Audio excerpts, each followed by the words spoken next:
एक बार की बात है। एक हरे भरे और जीवंत जंगल में लिली नाम की एक नन्ही परी रहती थी।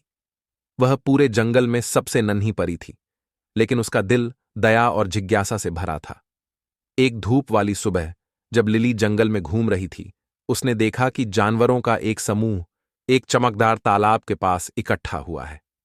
वे परेशान लग रहे थे।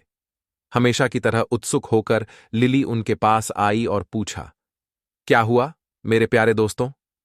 बुद्धिमान बूढ़े उल्लू ओलिवर ने कहा, लिली, हम आने वाली सर्दी के बारे में चिंतित हैं।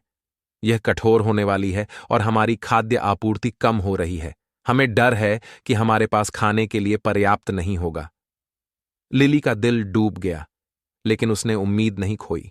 उन्होंने कहा, मैं भले ही छोटी हूं, लेकिन मेरा दिल बहुत बड़ा है। मैं आप सभी की मदद करने की पूरी कोशिश करूंगी। इतना कहकर वह हड़बड़ाकर दूर चली गई। लिली ने ऊपर से नीचे तक खोज की और अंततः उसे सबसे स्वादिष्ट जामुन और मेवों से भरा एक छिपा हुआ उपवन मिला। यह एक गुप्त स्थान था जिसके बारे में केवल वही जानती थी। लिली ने खाना इकट्ठा करना शुरू किया और उसे एक पुराने पेड़ के खोखले में जमा कर दिया। जैसे ही सर्दी आई, जंगल के निवासी चिंतित हो गए, लेकिन फिर एक एक करके उन्हें लिली के गुप्त भंडार का पता चला। वे उसकी दयालुता और निस्वार्थता से आश्चर्यचकित और प्रभावित हुए। ओलिवर उल्लू ने कहा, लिली, तुम छोटी हो सकती हो, लेकिन तुम्हारा दिल आकाश जितना बड़ा है। तुमने हमें इस सर्दी में भूख से बचाया है और हम आभारी हैं। अन्य जानवरों ने सहमति में सिर हिलाया।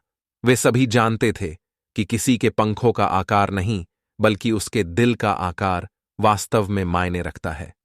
उस दिन के बाद से छोटी परी लिली को जंगल में सबसे बड़े दिल वाली परी के रूप में जाना जाने लगा और उसने दयालुता फैलाना जारी रखा, सभी को याद दिलाया कि हम में से सबसे छोटा भी दुनिया में सबसे बड़ा बदलाव ला सकता है।